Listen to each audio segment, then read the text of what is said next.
ठीक तो हो ना? हाँ, लुका तुम पहला जादू। हाँ, कितना हैंडसम है। काश उसकी जगह मैं होती। ले तेरी ख्वाहिश पूरी करता हूँ। आबरा का डाबरा भाग जा शैतान, ले डिशुम।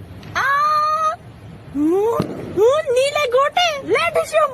ओ बाप रे, आज किसका शक्ल देखकर उठा था। पूरा दिन उल्टा फुल्टा हो रहा है। ये चूहा दहाड़ रहा है, ये कमजोर लग पे लात मार रही है और जादू के दर्शन हो गए। तुमने आखिर नोबिता के साथ ऐसा क्यों किया? उसने तुम्हारा बिगाड़ा क्या है? एक बार उसकी हालत देख, तुझे लगता है वो मेरा कुछ बिगाड़ सकता है? मैंने उसका सब बिगाड़ा है। डोरेमोन, मैं तुम्हें इस चीज के लिए कभी माफ नहीं करूँगा। निकल यहाँ से, तेरी माफी चाहिए भी नहीं।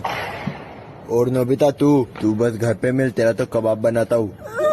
रुको, तुम नोबिता को कहीं पे नहीं ले जा सकते। मैं कहाँ पे ले जाता हूँ, ये खुद ही आता है घर पे। मैं तो यही देख रहा हूँ कैसे इसका पूरा खानदान घर से बाहर निकालूं। फिर मैं, मीचन, शिजुका की मम्मी, जियान की मम्मी, सुनियो की मम्मी, नोबिता की मम्मी एक साथ एक घर में कैसे रहे। वैसे लुका, तेरे पास माँ है? नहीं। बहन? नहीं। दादी? नहीं। चाचा?